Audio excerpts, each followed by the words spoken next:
Sup, nerds? Wanted to just take a half hour out of my day to do a little vid about my thoughts on Rise of Skywalker. I haven't had too many in-depth conversations about this film, so I figured, fuck it, what better opportunity to open the floodgates uh, and just make a video and talk about it. If any of you fucks haven't seen it yet, you better stop now because, I'm going to spoil the whole thing for you. But now, by this point, I'm hoping most of y'all have seen it.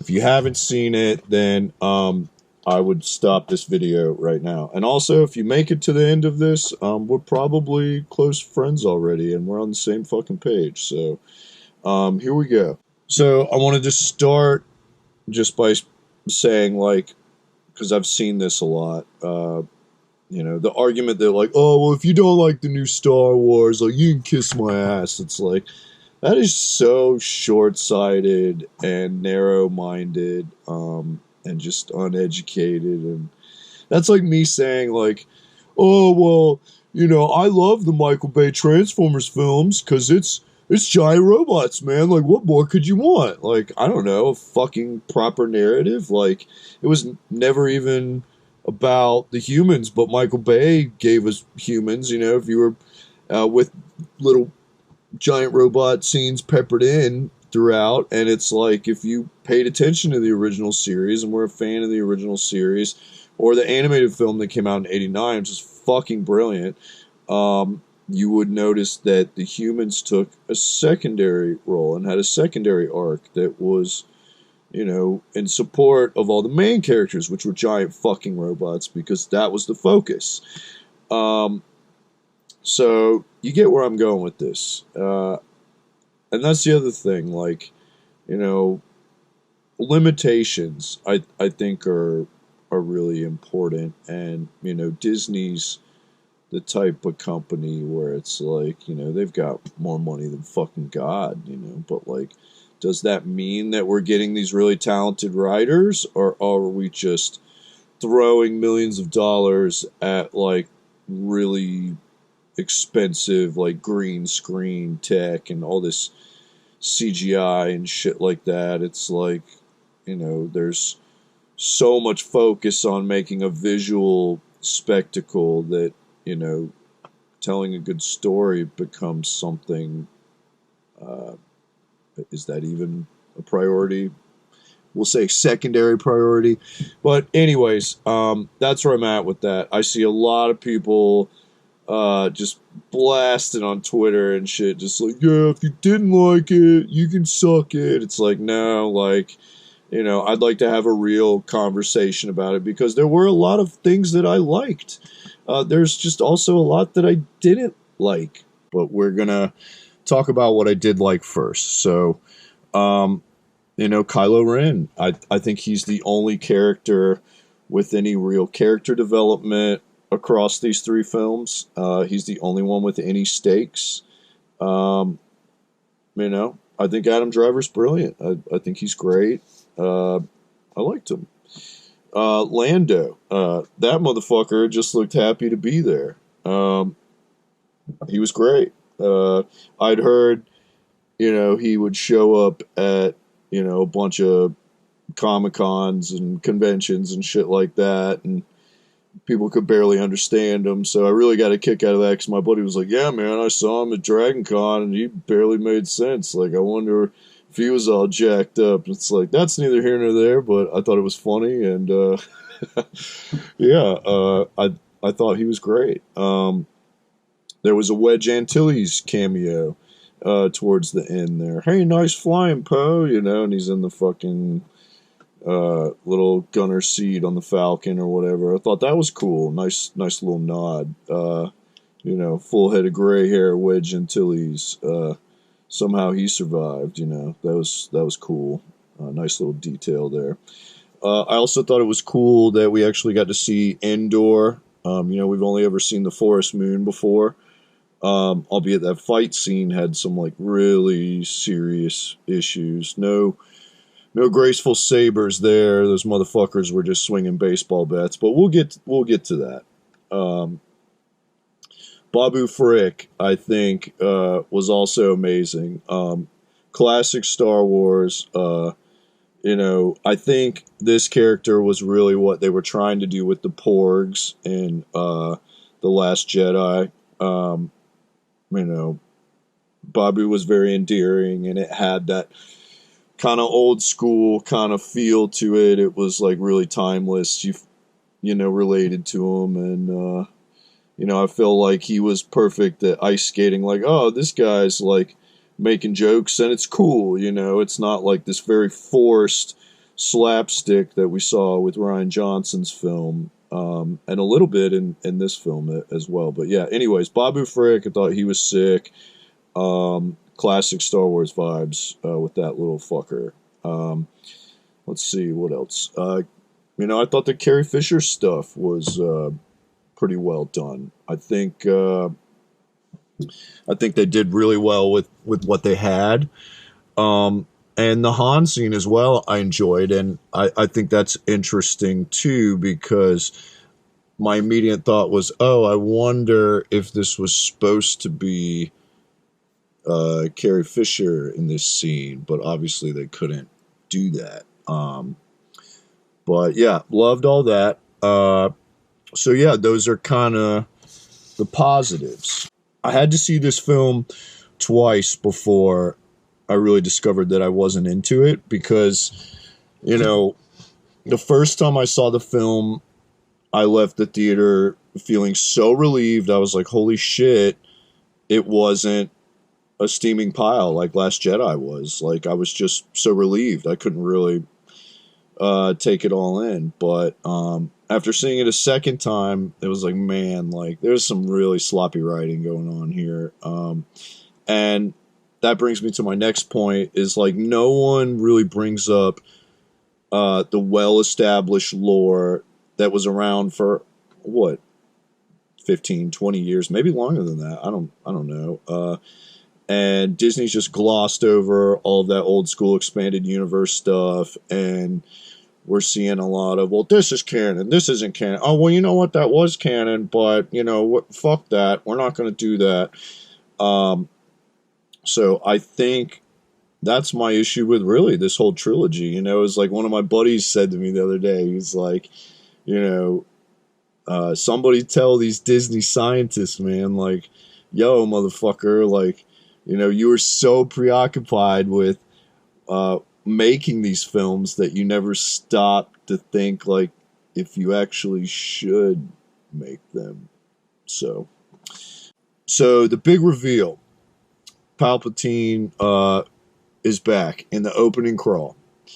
And they advertised it as such. Why? I guess to garner hype from all the controversy because of Last Jedi. Also, kind of a side note, kind of a little thought that I had was like, I feel like a lot of these movie studios, especially Disney, are putting like almost more weight on trailers instead of the films themselves, and I think that's fucked up. I find myself feeling like, oh, I don't even need to go see this film because I saw the whole fucking thing in the minute and a half long trailer. Sick. That really leaves me feeling intrigued to see what else is going on. But anyways, yeah, I had issues with that. I felt like they shouldn't have. If it had been me, I would have been like, fuck that. Like, don't tell anyone that Palpatine's back, Like, think of how fucking sick that would have been. Been like, boom, It's like, it felt like they were trying to recreate, the Luke, I am your father moment, which, Irvin Kershner's the boy. Like, there's no way you can fucking replicate that. That guy is a fucking genius. But that's a whole nother conversation. Let's move on. Light speed skipping. I thought that was fucking ridiculous. Because you have to calculate these things, and there's like details and science involved in this, and it makes me think that Ralph McQuarrie is rolling in his grave because one of the biggest, uh, concept artists from back in the day that were involved in these films was Ralph, and he was a former Lockheed employee. And I remember being in middle school and reading all these technical manuals and everything, and all the detail like that was put into all of the vehicle designs and character designs, and I have this here just to show you the art of The Empire Strikes Back. Great little book. So look at this shit, and this is all Ralph. His prints used to be for sale down at Disney. I almost said Universal, but tomato. And I don't know if a lot of you know this, but Boba Fett was originally going to be all white. And I'm sorry, it's backwards, but there you go. There he is. And a lot of you may or may not know about those Black Series figs. Walgreens did a limited run of the all-white Boba Fett. Your boy totally got one. But anyways, you get my point. That detail is lacking. We're just kind of throwing shit at a wall with this light speed skipping thing, because it's like, if that were to happen, like, what you're just gonna pop out and not hit an asteroid, or whatever it is. It just seemed not very well thought out. Maybe y'all don't like a lot of detail in your science fiction fantasy films, but that's the whole point of science fiction. Let's make it somewhat believable. So they lost me on that one. Some of these characters too, what's her name? The chick with the mask. That's a perfect example. I've already forgotten her fucking name. And I guess Poe's former love interest. She looked like a character out of Mass Effect or something. It was nothing new that I hadn't already seen. And it didn't seem like there was a lot of creative effort put into her character. And the Sesame Street looking bug guy that was on the Falcon, like, what the fuck was the point of that? Like, I was like, who's this fucking guy? What is he doing? He's like this big caterpillar looking son of a bitch. Like, what the fuck's this? Like, okay. Oh, he's already gone. Oh, there he is in the background again. Like, what the fuck? What is he doing? Why is Rey so powerful all of a sudden? We pan to this shot of her, she's floating with all these rocks and everything. And then later you see him sinking in the gravel and the sand. And I was thinking to myself, oh, well, she's so fucking powerful. She's just going to use the Force and pull everybody out. But she doesn't. So more sloppy writing there. And once again, this whole first act and kind of into the second act, there was just crazy pacing. It was like the Michael Bay thing again. It was like, cut, boom, boom, boom, boom, here it is. And I'm like, fuck, man, like, what is going on? Like what kind of story are we telling you? My next point, we got this whole kind of underlying kind of arc with Finn, like, oh, I have something to tell you, Rey, and like that never gets explained at all. I later saw a statement, not a statement, but a tweet rather, from John Boyega and fucking I forget. Maybe I saw it on IGN or something, because a lot of people have been asking this question, and he was trying to tell Rey that he was Force sensitive, and that's another thing that bothers me, which is why did we not have a group of writers, or just one writer, fuck it, whatever it is, writing an overall arc for all three films? That would make too much sense, right? That would be perfectly logical. Disney's kind of using the whole, like, oh, it'll be explained in another film or a spin-off or whatever. Like, that's like a kind of a cop-out to me. They're kind of using it as a crutch. And I feel like Marvel does this too. And I feel like there's all three of these films have kind of like looked to Marvel as like inspiration, especially Rian Johnson with all his lame ass slapstick. These do, oh look, Finn's in that thing and there's water squirting everywhere. Oh fuck, man, gotcha. Like fuck. It's so corny, and it makes my skin crawl. But anyways, The whole scene, the showdown in the desert, Chewie's on a different transport. Oh shit! Like that was very sloppily done. I was just like, what the fuck? Like, and also like, you know, Rey holding back the transport with force powers and Kylo. It's like immediately I thought, now wait a minute, only Master Yoda could fucking pull that X-wing out of the swamp on Dagobah because he's a fucking Jedi Master. Like, what the fuck? Like, all of a sudden Rey's just like she can do it. Oh, and guess what? Kylo can do it too. Yeah, bitch, check it out. That was a bit much for me. And Knights of Ren, what the fuck's the point? Just like Captain Phasma, huge opportunity wasted. Those characters looked fucking badass. I love the design. Whoever was responsible for that fucking killed it. But that being said, the design was not done justice, I felt like, because they didn't really do shit. You didn't learn anything about them. It was like, oh fuck, they're finally in a film. Like, here it is, you know, like it's happening, and we don't really learn anything about them. And then Kylo fucks them up at the end. And then I wanted to talk a little bit more about Palpatine as well.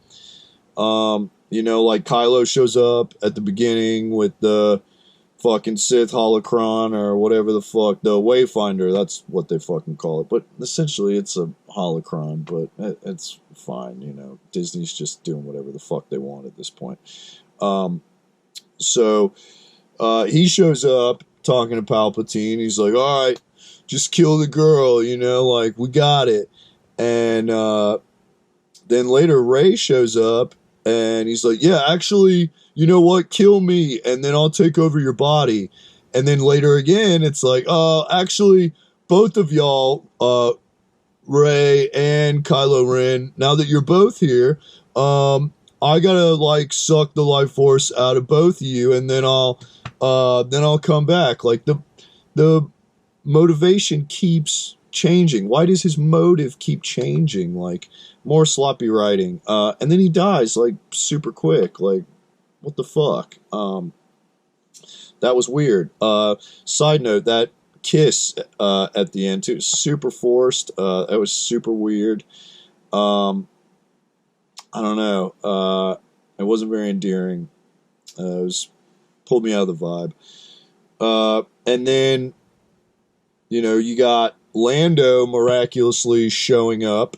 Oh yeah, Lando, you gotta you guys gotta go out there and you know, send a signal out and get all these people to come and fight against the Final Order, like, and not even 5 minutes later, boom, there they are with all these fucking, oh, it's not a navy, that's just people, you know. It's like, oh, wow, like, look at all of these swinging dicks, look at all of them, where'd they come from, like, you know, it reminded me of Spider-Man 3, you know. It's like, Sam Raimi was brilliant, but he's doing too much at once.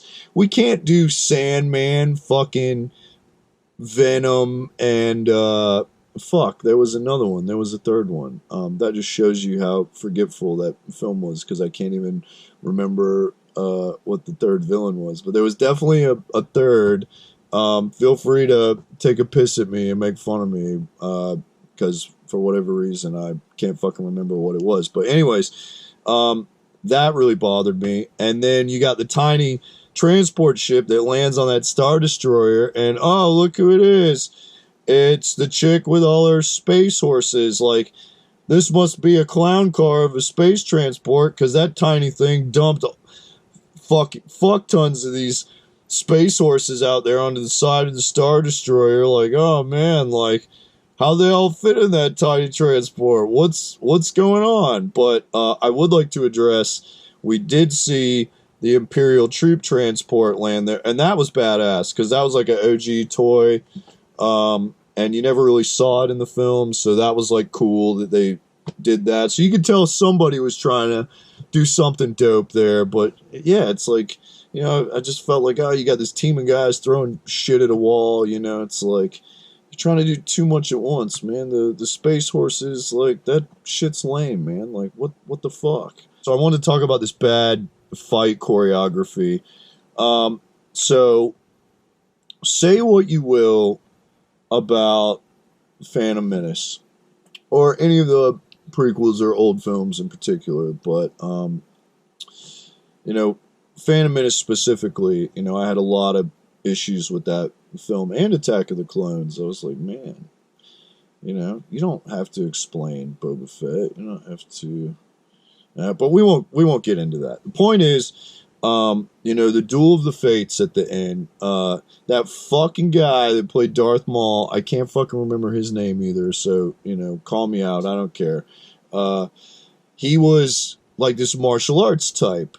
And man, like, he was bad fucking ass. And then obviously Ewan McGregor and Liam Neeson, you know, they were killing it. You know, you could tell there was a lot of like proper choreography that went into that. That might even be one of my favorite saber duels out of all the films. It was amazing. And then in this film, we're just swinging baseball bats. Like, it was literally just this, you know? Oh, but Rey's supposed to be so powerful. Leia's training her. Oh, shit. Like, you know, but then I didn't believe it, you know, when they're just swinging bats, you know? Like, man, like, what a clusterfuck. And once again, I feel like, you know, these could have been way doper films. They could have been really memorable if we would have had somebody take the responsibility of writing a story that goes through all three films. Yeah. So those are my thoughts. You know, I didn't want to do this ridiculously long-winded thing. So if you made it to the end of this, because I realize it is somewhat long-winded, hats off to you. So let's get a bigger conversation going. If you agree with me, if you disagree with me, you know, hit me up, DM me, you know, let's fucking talk about it.